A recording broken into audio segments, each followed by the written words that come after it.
একদিন শিশু নবী হজরত মুহাম্মদ সাল্লাল্লাহু আলাইহি ওয়াসাল্লাম ক্ষুধার্ত অবস্থায় মক্কার ধুলামাখা পথ ধরে হেঁটে চলেছে। কিছুটা দূরে ছিল আবু জাহেলের খেজুর বাগান। আবু জাহেল এক ইহুদি ব্যক্তিকে নিয়ে খেজুরগুলো একটি বস্তায় ভর্তি করছিল। শিশু নবী মুহাম্মদ সাল্লাল্লাহু আলাইহি ওয়াসাল্লাম তখন ক্ষুধার্ত ছিল, তাই ক্ষুধা নিবারণের জন্য দুটি খেজুরের আশায় আবু জাহেলের খেজুর বাগানের দিকে যেতে লাগলো। শিশু নবী মুহাম্মদ সাল্লাল্লাহু আলাইহি ওয়াসাল্লাম ধীরে ধীরে সেই খেজুর বাগানে হাজির হলেন এবং আবু জাহেলকে সালাম দিয়ে বিনয়ের সঙ্গে বললেন, চাচা যান, আমার খুব ক্ষুধা পেয়েছে, আমাকে দুটি খেজুর দিতে পারবেন? তখন আবু জাহেল তাচ্ছিল্য ভরা চোখে তাকিয়ে বলল, হে মুহাম্মদ, তোমাকে খেজুর দিতে পারি, কিন্তু একটি শর্ত আছে। ওই যে ব্যক্তিটি দাঁড়িয়ে আছে তার কাছে বস্তা আছে, ওইগুলো তুমি মাথায় করে নিয়ে আমার বাড়িতে দিয়ে আসো, তাহলে তুমি খেজুর পাবে। তখন শিশু নবী সাথে সাথে ওই ইহুদি ব্যক্তির কাছে চলে গেলেন। ইহুদি লোকটি তাকে অবাক হয়ে দেখে বললেন, হে বালক মুহাম্মদ, তুমি কি জন্য এসেছো? শিশু নবী মুহাম্মদ সাল্লাল্লাহু আলাইহি ওয়াসাল্লাম বললেন, আমি এই বস্তা মাথায় করে নিয়ে যাব। ইহুদি ব্যক্তিটি বললেন, এই ছোট্ট বয়সে তুমি কি এই বস্তা নিয়ে যেতে পারবে? শিশু নবী বললেন, নিশ্চয়ই পারবো। অতঃপর শিশু মুহাম্মদ সাল্লাল্লাহু আলাইহি ওয়াসাল্লাম ধুলিমাখা শরীরে মাথায় বিশাল বস্তা নিয়ে হেঁটে চললেন। ছোট্ট ছোট্ট পা, ক্লান্ত দেহ, কিন্তু চেহারায় এক অপার্থিব শান্তি। এবং তার পিছু চলেছে আবু জাহেল এবং সেই ইহুদি ব্যক্তি। কিছুক্ষণ পর সেই বস্তা আবু জাহেলের বাড়ির সামনে এসে রাখলেন। তখন ইহুদি ব্যক্তি এই বস্তা নিয়ে বাড়ির ভিতরের কোণে রেখে দিলেন। তারপর শিশু নবী হজরত মুহাম্মদ সাল্লাল্লাহু আলাইহি ওয়াসাল্লাম বললেন, চাচা যান, আমাকে খেজুর দেবেন না? তখন আবু জাহেল মাত্র একটি খেজুর দিলেন। তখন শিশু নবী হজরত মুহাম্মদ সাল্লাল্লাহু আলাইহি ওয়াসাল্লাম বললেন, চাচা যান, আর একটি খেজুর দেবেন না? এই নির্দোষ চাওয়াই যেন আবু জাহেলের আগুনে ঘি ঢেলে দিল। সে রেগে গিয়ে হঠাৎ করে একটি প্রচণ্ড থাপ্পড় মারল শিশু মুহাম্মদ সাল্লাল্লাহু আলাইহি ওয়াসাল্লামের গালে। সঙ্গে সঙ্গে সূর্য যেন হঠাৎ ডুবে গেল, আকাশ কেঁদে উঠল, বাতাস স্তব্ধ হয়ে গেল, পাহাড় পর্বত যেন অশ্রু ঝরালো। যে একটি নিষ্পাপ শিশুর উপর এমন অন্যায়! নিষ্ঠুর আবু জাহেল হাসতে হাসতে ঘরে প্রবেশ করল।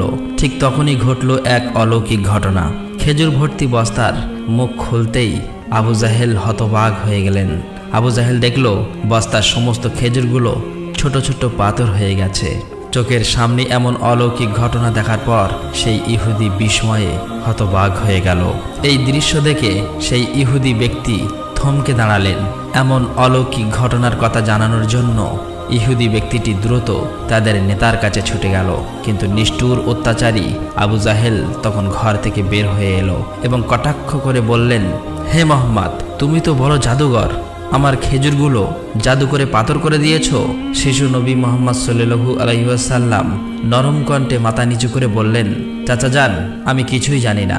এই কথা বলতেই নিষ্ঠুর আবু জাহেল আর একটা চড় মারলেন। চড়ের শব্দে যেন আবারও আকাশ কেঁপে উঠল, পাহাড় স্তব্ধ হয়ে গেল, আর শিশুটির চোখে জমে উঠল এক বিন্দু অশ্রু। কিন্তু কি আশ্চর্য, শিশু মুহাম্মদ শুধু এতটুকুই বললেন, চাচা যান, আপনার হাতে ব্যথা লাগেনি তো? আহা, কি মমতা, কি সহমর্মিতা! নিজে চড় খেলেন, অথচ চিন্তা করলেন চড় মারা মানুষের ব্যথার কথা। অতঃপর শিশু নবী সেই ব্যথা আর অপমানের বোঝা নিয়ে বাড়ি ফিরলেন না। চুপচাপ চলে গেলেন পাহাড়ের কিনারায়, শুধু নিঃশব্দে দাঁড়িয়ে রইলেন। এই ঘটনা দেখে গাছগুলো, পাহাড়গুলো বলতে লাগলো, আহ আফসোস, যাকে না সৃষ্টি করলে এই জমিন, এই আসমান, এই পৃথিবী কিছুই সৃষ্টি হতো না। সেই মহান নবী আজ ক্ষুধার্ত, অপমানিত, অবহেলিত। কিন্তু তবুও পাষাণ্ড আবু জাহেলের হৃদয় এতটুকুও কাঁপল না, এক বিন্দু অনুতাপও তার চোখে এলো না। এদিকে সেই ইহুদি ব্যক্তিটি তাদের নেতার কাছে এসে বলল, আজ এমন এক ঘটনা দেখেছি যা কল্পনাকেও হার মানায়। আব্দুল্লাহর পুত্র শিশু মুহাম্মাদের এমন ক্ষমতা আছে যা দুনিয়ার কারণেই। তাকে একটা চড় মারলে খেজুর সব পাথর হয়ে যায়। আচ্ছা, আপনি কি বলতে পারবেন এটা কি জাদু না অলৌকিক ক্ষমতা?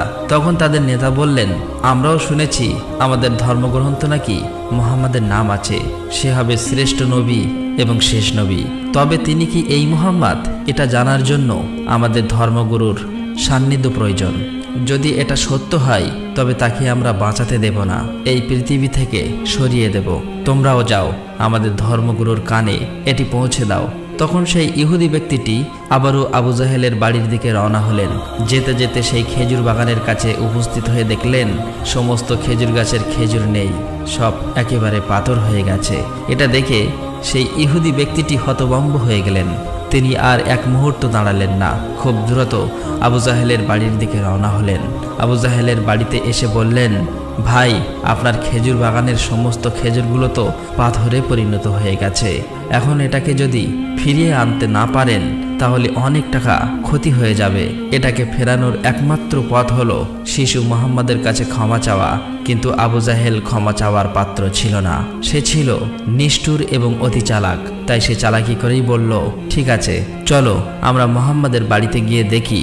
এই বলে তারা শিশু মুহাম্মদ সাল্লাল্লাহু আলাইহি ওয়াসাল্লামের বাড়ির দিকে রওনা হলেন। শিশু মুহাম্মদ সাল্লাল্লাহু আলাইহি ওয়াসাল্লাম থাকতেন চাচা আবু তালেবের সঙ্গে। চাচা আবু তালেব তখন ঘরে একা। কিছুক্ষণের মধ্যেই আবু জাহেল এসে হাজির হয়ে বললেন, হে আবু তালেব, শিশু মুহাম্মদ কোথা থেকে এমন জাদু শিখেছে? সে তো বড় জাদুঘর। সে আমার খেজুরগুলো সব পাথর করে দিয়েছে। কোথায় গিয়েছে তুমি কি খবর রাখো? তাকে তো খুঁজে পাওয়া যাচ্ছে না। দেখো কোন পাহাড়ের কিনারায় জঙ্গলের বাঘ ভাল্লুকে খেয়ে নিয়েছে কিনা। এই কথা শোনা মাত্রই চাচা আবু তালেব আর দেরি করলেন না, শিশু নবীকে খুঁজতে বার হলেন।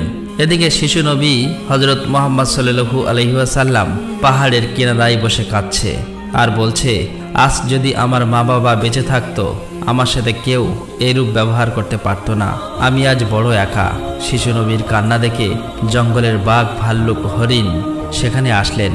সেই ব্যথায় ব্যতীত হয়ে তারাও যেন কাঁদছে আর বলছে, ইয়া রাসূলুল্লাহ, রাহমাতুল লিল আলামিন, এই চর যেন আমাদের লেগেছে। ইয়া রাসূলুল্লাহ, তুমি আর কেঁদো না, এই কান্না আমরা সহ্য করতে পারছি না। অতঃপর কিছুক্ষণের মধ্যেই চাচা আবু তালেব সেখানে হাজির হলেন। এটা দেখার পর তিনি আর কিছুই বললেন না, একেবারে অবাক হয়ে গেল। তখন চাচা আবু তালেব সান্ত্বনা দিয়ে বললেন, তোমাকে এমন কষ্ট দিল, আমি তো আছি। আমি বেঁচে থাকতে কেউ তোমাকে আঘাত করতে পারবে না। অতঃপর শিশু নবীকে নিয়ে চাচা আবু তালেব বাড়িতে চলে এলেন। সেই রাতেই চাচা আবু তালেব আবু জাহেলের বাড়িতে গিয়ে বললেন, তুমি তাকে জাদুঘর বলছো, অথচ সে তো কিছুই চায়নি। সে তো তোমার খেজুর নেয়নি, তোমার বিরুদ্ধে কিছু বলেনি। এই শিশুর চোখে যে অশ্রু ঝরেছে সেই অশ্রু একদিন পাহাড়ও গলিয়ে দেবে। এই কথা বলে তিনি সেখান থেকে চলে আসলেন। এই কথা শুনে আবু জাহেল কোনো জবাব দিল না, কারণ এই শিশুর মধ্যে এমন কিছু ছিল যা সে অনুভব করতে পারছিল কিন্তু স্বীকার করতে পারছিল না। আসলে আবু জাহেল ছিল মিথ্যাবাদী এবং অত্যাচারী। সেই রাতে মক্কার আকাশে এক উজ্জ্বল আলো দেখা গেল। সবাই ভাবল বুঝি কোনো তারা পড়েছে। ফেরেশতারা একে একে নেমে আসলো। এক ফেরেশতা আরেক ফেরেশতাকে বলল, এই শিশুর চোখে পানি দিয়ে একদিন মহা কিতাব নাজিল হবে। এই শিশু হবে শ্রেষ্ঠ মানব তথা শ্রেষ্ঠ নবী, যা সমগ্র বিশ্ববাসীর জন্য রহমত স্বরূপ। এদিকে ইহুদি কাফেররা এই অলৌকিক ঘটনা শোনার পর নবীজিকে হত্যা করার জন্য ষড়যন্ত্র লিপ্ত হয়ে যায়। কেননা তারা চেয়েছিল যে শেষ নবী তাদের বংশের মধ্যে জন্ম হোক, কিন্তু তা হয়নি। তাদের মধ্যে একজন ইহুদি তাদের ধর্মগুরুর কাছে গিয়ে সমস্ত ঘটনা খুলে বললেন। তখন তাদের ধর্মগুরু বললেন, আমি চিনেছি তাকে, সে সেই নবী যার বর্ণনা আমাদের কিতাবে আছে।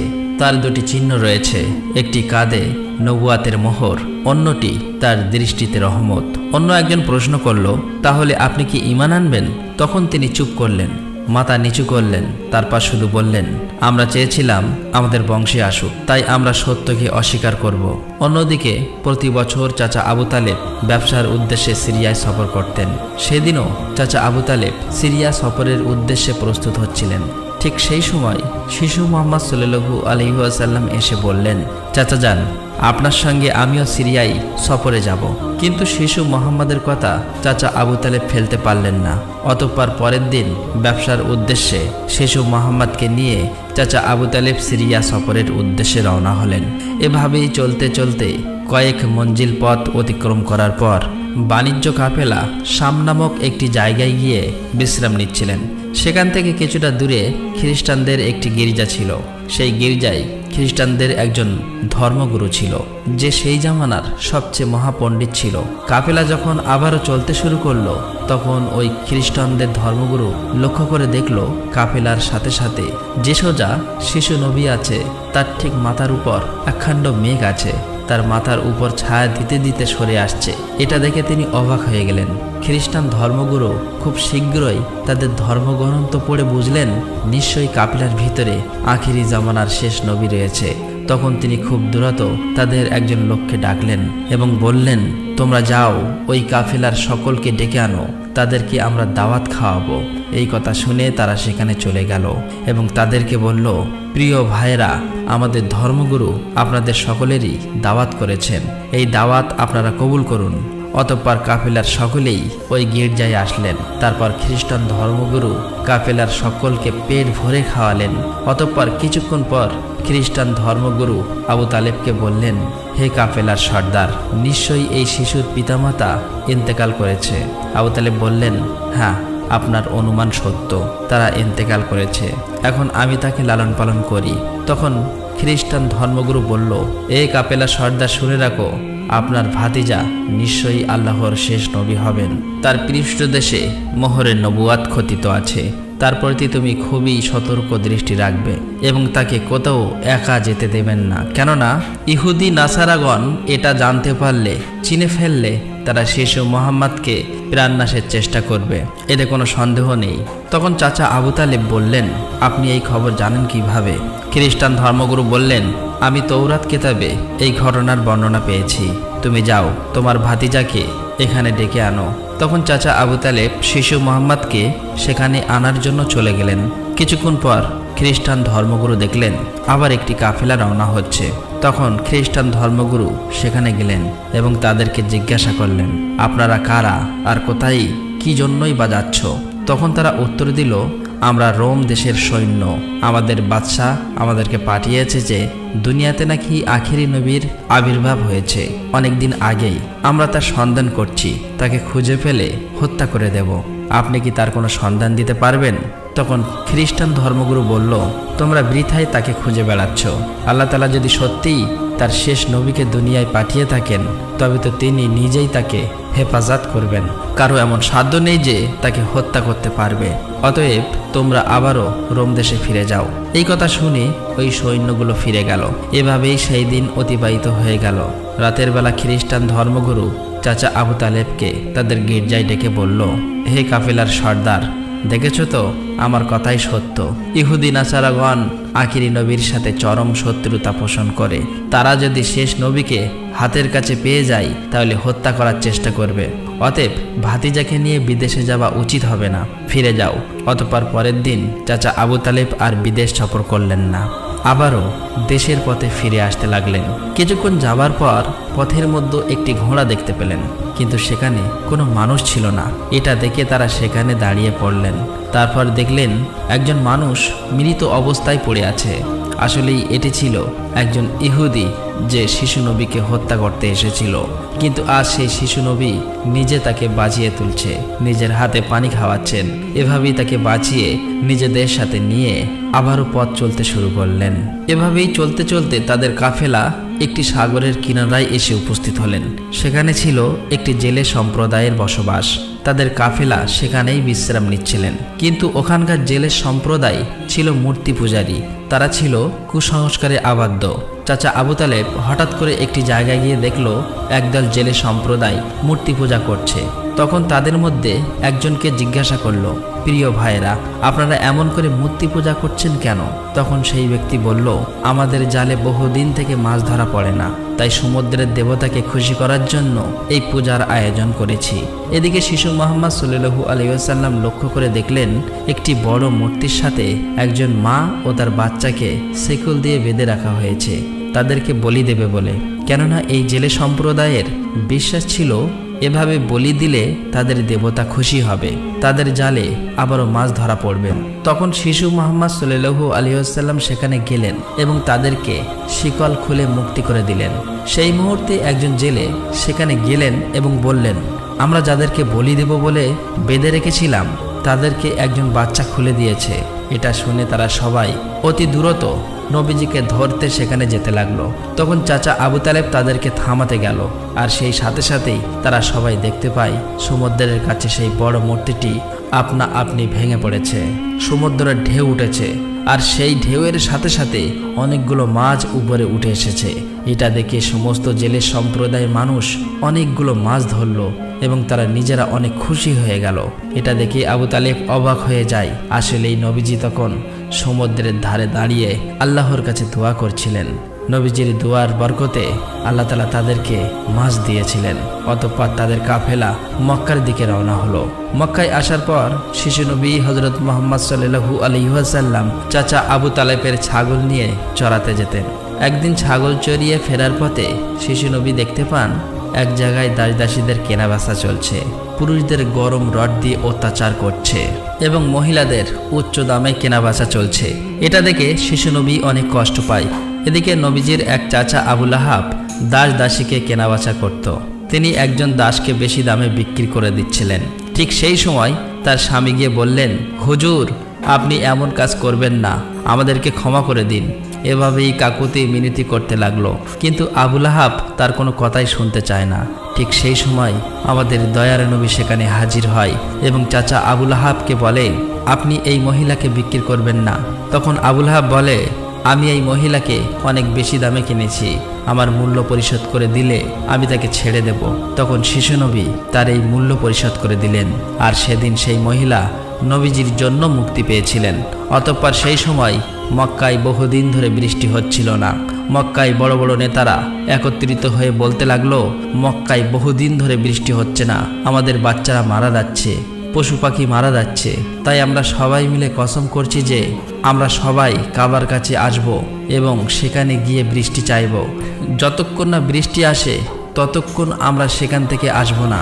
এই কথা বলার পর সবাই একে একে কাবার দিকে যেতে লাগলো।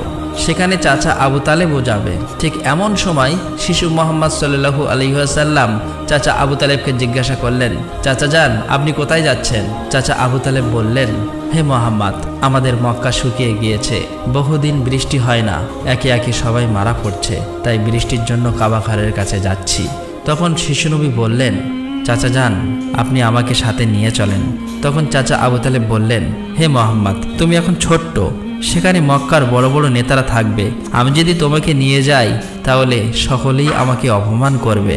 তখন শিশু নবী বললেন, চাচা যান, আপনি আমাকে সাথে নিয়ে চলেন, তারা যদি আমাকে সেখানে থাকতে না দেয় তাহলে আমি চলে আসব। শিশু নবীর মুখে এমন কথা শোনার পর চাচা আবু তালেব তার কথা ফেলতে পারলেন না। আসলে তিনি তাকে খুবই ভালোবাসতেন, তাই তিনি তাকে নিয়ে কাবার দিকে রওনা হলেন। কিছুক্ষণ পর তারা কাবার কাছে গিয়ে হাজির হলেন। দেখলেন কাবা ঘরের কাছে মক্কার বড় বড় নেতারা হাজির হয়েছে। আশেপাশের পুরুষ মহিলা সবাই হাজির হয়েছে, কেননা তারা শপথ নিয়েছে বৃষ্টি না আসা পর্যন্ত কাবা ঘর আঁকড়ে ধরে রাখবে। মক্কার বড় বড় নেতারা বলতে লাগলো, হে আবু তালেব, তুমি কি জানো না আমরা এখানে শপথ করে এসেছি, তুমি এই শিশুটিকে কেন নিয়ে এসেছো? এখানে তো তার কোনো প্রয়োজন নেই। তখন আবু তালেব বললেন, হে মুহাম্মদ, তুমি পিছনের দিকে চলে যাও। এই কথা শুনে শিশু মুহাম্মদ পিছনের দিকে চলে গেলেন। অতঃপর মক্কার বড় বড় নেতারা একসাথে বলতে লাগলো, হে কাবা ঘরের স্রষ্টা, আমাদের পানির ব্যবস্থা করে দিন, আমরা আর পারছি না। এভাবেই বলতে বলতে সারা রাত কেটে গেল, কিন্তু একটুও বৃষ্টি হলো না। সকাল গড়িয়ে দুপুর হয়ে গেল, বৃষ্টি হলো না। এদিকে কাবা ঘরও গরম হতে শুরু করলো। এর মাঝে তিনজন গরম সহ্য করতে না পেরে গরমে অজ্ঞান হয়ে গেল। কিছু লোক তাদেরকে নিয়ে এক জায়গায় চিকিৎসার ব্যবস্থা করলেন। এদিকে একজন চাচা আবু তালেবের পিছনে আঁকড়ে ধরলেন। চাচা আবু তালেব যখন পিছনে ফিরে তাকালেন, দেখলেন শিশু মুহাম্মদ সেখানে দাঁড়িয়ে আছে। অত্যন্ত রেগে গেলেন এবং বললেন, হে মুহাম্মদ, তুমি এখানে কেন এসেছো? তখন শিশু মুহাম্মদ বললেন, চাচা যান, আমাকে আসতে দিন, আমি আসলেই মহান আল্লাহ তাআলা পানি বর্ষণ করবেন। তখন চাচা আবু তালেব বললেন, এখানে এতগুলো মক্কার বড় বড় নেতা আছে, তারা সবাই পানি চাইছে, কিছু হচ্ছে না, আর তুমি এখন এই শিশু বয়সে কি করবে? তুমি চাইলে পানি হবে? এটা সম্ভব? অতএব তুমি পিছনের দিকে চলে যাও। এই কথা শুনে শিশু নবী আবার পিছনের দিকে চলে আসলেন। এদিকে পুনরায় তারা একসাথে বলতে লাগলো, হে কাবা ঘরের স্রষ্টা, আপনি আমাদের পানির ব্যবস্থা করে দিন। কিন্তু কোনো মতেই বৃষ্টি হলো না। তখন সবাই ক্লান্ত হয়ে এক জায়গায় বিশ্রাম নিচ্ছিলেন। চাচা আবু তালেব পিছনে লক্ষ্য করে দেখলেন আবারও শিশু নবী সেখানে হাজির। তিনি অত্যন্ত রেগে গিয়ে বললেন, হে মুহাম্মদ, তুমি আবার কেন এসেছো? শিশু মুহাম্মদ বললেন, চাচা যান, আমি তো আপনার ঘাম মুছতে এসেছি। এই কথা শুনে চাচা আবু তালেব নবীজির উপর প্রচণ্ড মায়া লাগলো এবং তাকে জড়িয়ে ধরলেন। তখন শিশু মোহাম্মদ আবার বললেন, চাচা যান, আমাকে একটিবার কাবা ঘরের কাছে যেতে দিন। আমি গেলে আল্লাহ তাআলা পানি বর্ষণ করবেন। সেখানে থাকা মক্কার নেতাদের মধ্যে একজন এই কথাটি শুনতে পেল। শিশু মোহাম্মদ চিৎকার করে বলতে লাগলো, হে মক্কার মানুষেরা, চেয়ে দেখো, পানি চলে এসেছে। সেখানে থাকা সমস্ত লোকেরা অবাক হয়ে বলতে লাগলো, কোথায় পানি এসেছে? এখানে তো আমরা সবাই গর্বে মারা যাচ্ছি, আর তুমি বলছো পানি চলে এসেছে? তাদের মধ্য থেকে একজন বলল, হে মোহাম্মদ, তুমি এগিয়ে যাও। কিন্তু অন্য নেতারা বলল, আমাদের মতো বড় বড় নেতা থাকতে যদি এই শিশু মোহাম্মদ সামনে চলে যায় তাহলে আমাদের মান সম্মান সব চলে যাবে। অতঃপর অনেক আলোচনার পর শিশু মোহাম্মদকে কাবা ঘরের সামনে যাবার অনুমতি দেওয়া হলো। শিশু মোহাম্মদ সাল্লাল্লাহু আলাইহি ওয়াসাল্লাম যখন কাবা ঘরের কাছে গিয়ে আকাশের দিকে মুখ তুললেন এবং আল্লাহর কাছে দোয়া চাইলেন, সঙ্গে সঙ্গে মক্কার বুকে মুষলধারে বৃষ্টিপাত শুরু হলো। দেখতে দেখতে মক্কার চারিদিকে বৃষ্টিতে পরিপূর্ণ হয়ে যায়। এটা দেখে মক্কার মানুষেরা খুবই খুশি হয়ে যায় এবং বৃষ্টিতে ভিজতে ভিজতে যে যার মতো তাদের বাড়ি চলে যায়। প্রিয় দর্শক, একবার ভেবে দেখুন, এই কাহিনীটি শুধু ইতিহাস নয়, এটা ভালোবাসা, কষ্টের আর তাকওয়ার এক জীবন্ত নিদর্শ। আমাদের দয়ার নবী, রহমতের নবী কতই না কষ্ট পেয়েছেন।